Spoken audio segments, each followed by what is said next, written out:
أعوذ بالله من الشيطان الرجيم بسم الله الرحمن الرحيم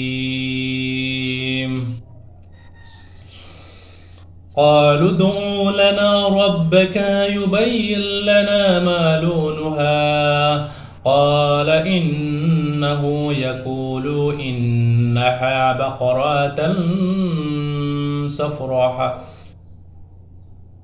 قال إنه يقول إنها بقرة صفراء فاقع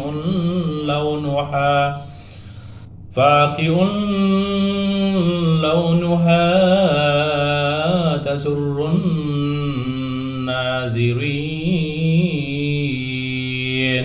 অর্থ তারা বলল তুমি আমাদের জন্য তোমার রবের নিকট দোয়া করো তিনি যেন আমাদেরকে স্পষ্ট করে দেন তার রং কি।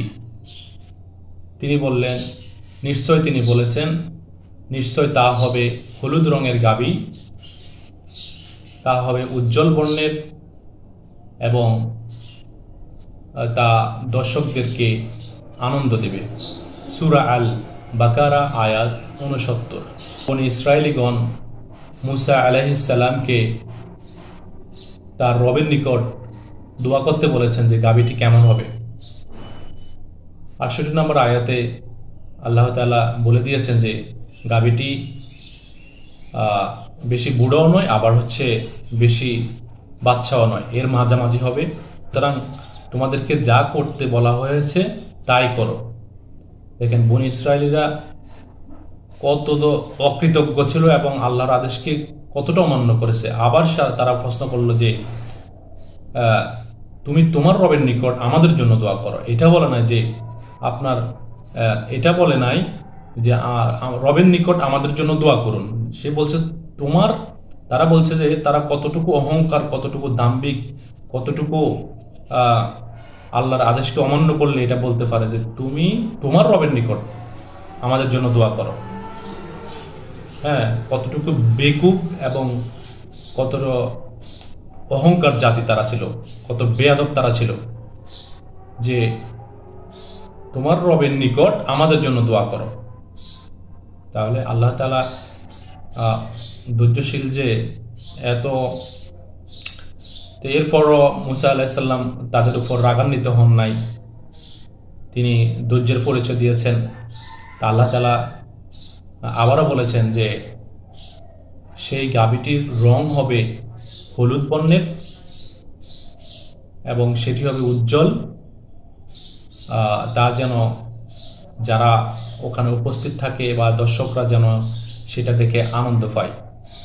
তাহলে একের পর এক প্রশ্নই করে যাচ্ছে তারা যে আল্লাহর আদেশকে যে কতটা অমান্য করেছে, আল্লাহ তাদেরকে কত শাস্তি তাদেরকে দিয়েছে এবং কত নিয়ামত দিয়েছে। একের পর এক নিয়ামত দেওয়ার পরেও তারা আল্লাহ এবং তার নবীদের আদেশ অমান্য করত নিজেদের দাম্ভিকতার কারণে, নিজেদের অহংকারের কারণে। হ্যাঁ, তো ওই জন্য আল্লাহ তাআলা প্রত্যেকটা নিয়ামতের পর তাদেরকে